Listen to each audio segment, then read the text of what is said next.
नमस्कार, मैं हूँ अविनाश। आ चुका हूँ एक और नए कोर्स के साथ। तो इस कोर्स के अंदर अपन बात करने वाले हैं स्विंग ट्रेडिंग के बारे में। आज के टाइम पे हर एक ट्रेडर जो है वो स्विंग ट्रेडिंग के ऊपर ज़्यादा फोकस कर रहा है as compared to option trading, और इसके पीछे का रीज़न है रिस्क फैक्टर। क्योंकि स्विंग ट्रेडिंग के अंदर रिस्क जो है वो थोड़ा सा कम होता है, इसीलिए मैंने सोचा कि स्विंग ट्रेडिंग का फ्री ऑफ कॉस्ट एक कोर्स लॉन्च किया जाए, जिसके अंदर अपन ए टू जेड सब कुछ सीखने वाले हैं स्विंग ट्रेडिंग के बारे में। कि स्विंग ट्रेडिंग का बेसिक क्या होता है, स्विंग ट्रेडिंग के अंदर स्टॉक सिलेक्शन कैसे किया जाता है, स्विंग ट्रेडिंग के अंदर स्ट्रेटेजी कैसे मेक की जाती है। देखो भैया, स्विंग ट्रेडिंग का ये जो कोर्स होने वाला है ये बहुत ज़्यादा बेनिफिशियल होने वाला है आपके लिए। तो इस कोर्स को मिस मत करो। रोज एक वीडियो आएगी, उसको ध्यान से देखो और नोट्स बनाओ। ये चीज़ें जो है ये आपको फ्री में मिल रही है, इसका मतलब ये नहीं है कि ये वैल्यूएबल नहीं है। आपको बहुत ज़्यादा वैल्यू दे के जाएगा ये कोर्स, इसलिए आप इसको ध्यान से अटेंड करिएगा और नोट्स ज़रूर बनाइएगा।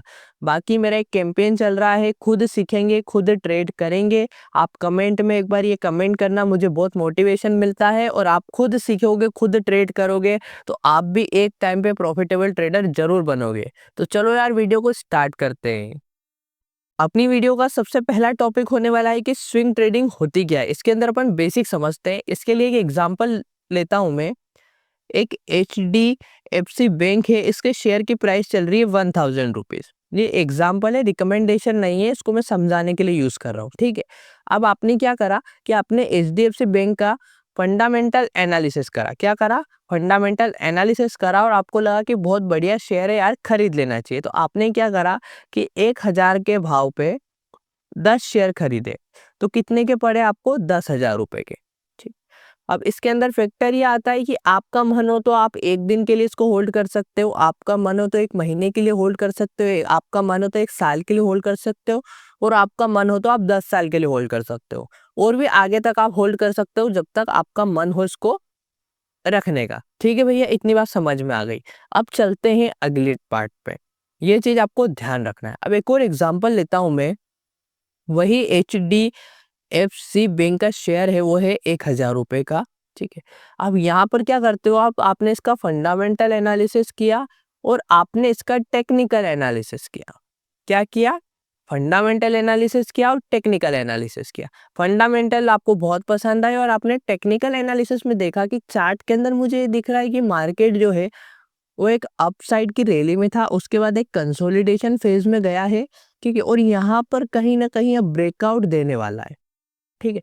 तो आपका मन ये होता है टेक्निकल एनालिसिस को भी देख के कि यार यहाँ पर जो है एक अच्छा सा बूम आ सकता है HDFC बैंक के शेयर के अंदर, इसको खरीदना चाहिए। तो आप क्या करोगे? इसके अंदर 10 शेयर खरीदोगे। 1000 के भाव पे तो ये पड़ेंगे 10,000 के।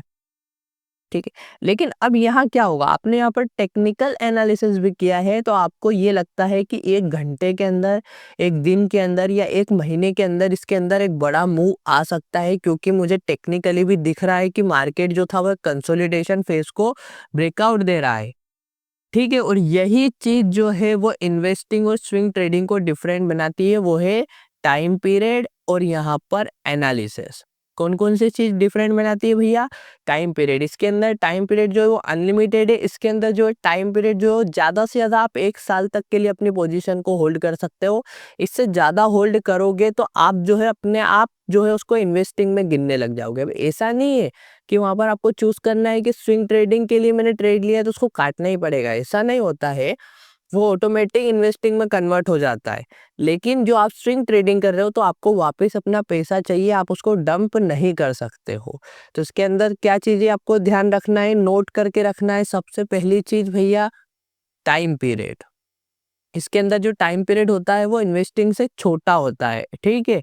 और दूसरा क्या ध्यान रखना है आपको कि इसके अंदर फंडामेंटल एनालिसिस भी करते हैं और टेक्निकल एनालिसिस भी करते हैं। ठीक है। तो ये होती है स्विंग ट्रेडिंग।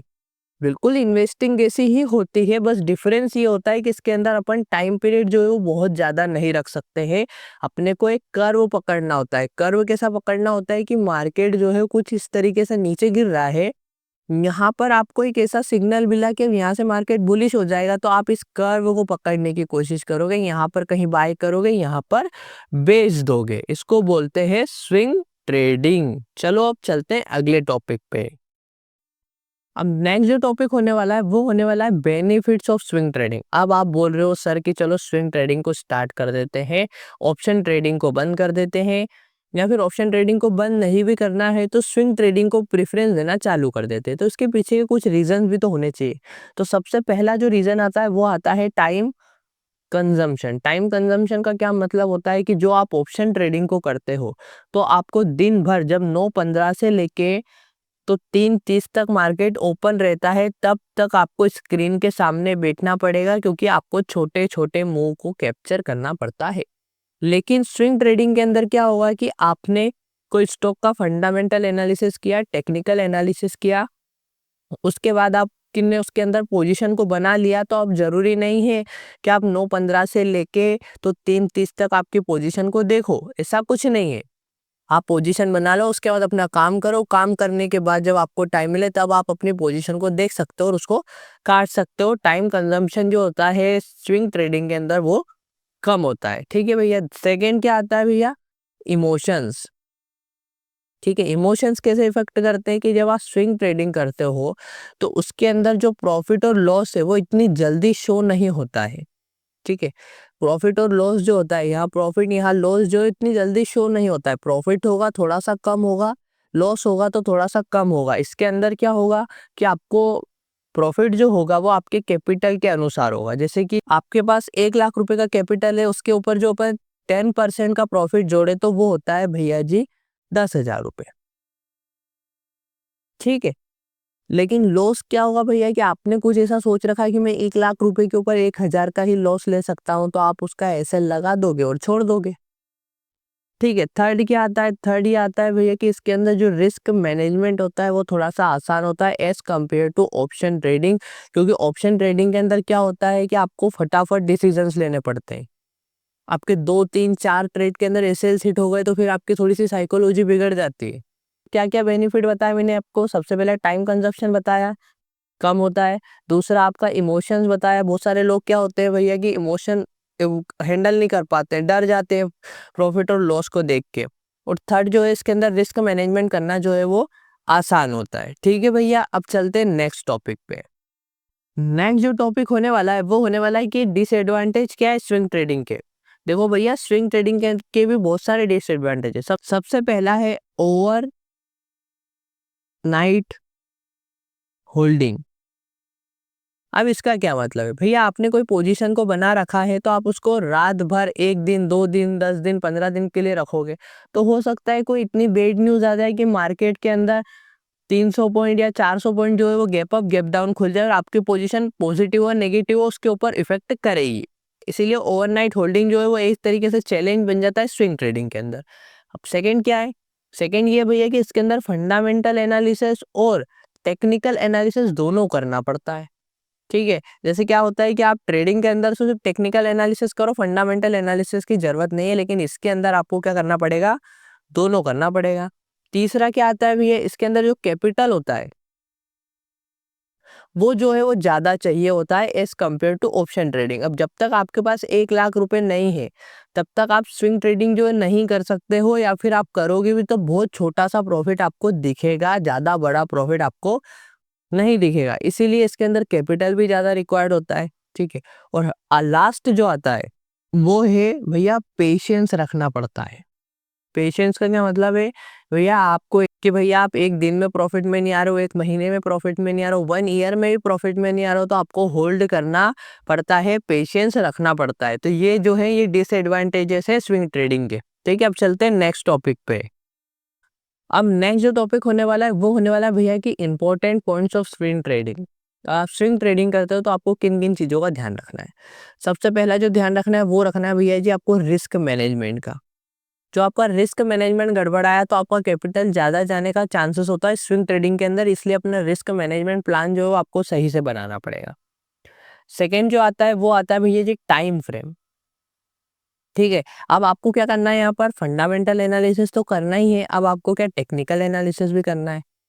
तो इसके अंदर टाइम फ्रेम का बहुत बड़ा रोल हो जाता है कि आप जो एक स्टॉक को 5 मिनट के टाइम फ्रेम पे एनालाइज कर रहे हो, 15 मिनट पे कर रहे हो, या फिर 1 डे के टाइम फ्रेम पे आप इसको एनालाइज कर रहे हो। मेरी प्रेफरेंस 1 डे होती है क्योंकि अपनी जो पोजीशन होगी वो लंबे टाइम के लिए होगी, इसलिए 1 डे के टाइम फ्रेम पे स्टॉक्स को एनालाइज करना चाहिए। ठीक है भैया। थर्ड जो पॉइंट आता है वो आता है भैया जी, टूल्स यूज करना पड़ता है। टूल्स कौन से भैया? फिबोनाची रिट्रेसमेंट आपने एक टूल सुना होगा, उसको आप यूज कर सकते हो, वो अच्छा रिजल्ट देता है स्विंग ट्रेडिंग के अंदर, उसको आप यूज करो। ठीक है भैया। और जो फोर्थ पॉइंट होता है वो होता है भैया जी, ट्रेंड आइडेंटिफिकेशन। आपको ट्रेंड की आइडेंटिफिकेशन करना आनी चाहिए कि भैया मैं एक स्टॉक के अंदर बैठ रहा हूँ तो वो अप ट्रेंड में है या फिर डाउन ट्रेंड में है, ये सारी चीज़ें आपको पता करनी आनी चाहिए। ये आपको नहीं आती है तो मेरे चैनल के ऊपर इसके लिए एक वीडियो है पर्टिकुलर, आपको दिख भी रही होगी, ये जाके आप देख सकते हो। ठीक है। बाकी ये जो था ये स्विंग ट्रेडिंग का बेसिक था। अब अपन स्विंग ट्रेडिंग के थोड़े से एडवांस वर्जन पे जाएंगे कल से। आज मैंने आपको बेसिक बेसिक पूरा क्लियर कर दिया है स्विंग ट्रेडिंग के बारे में। तो यार आपको वीडियो पसंद आई तो लाइक करो, चैनल को सब्सक्राइब करो।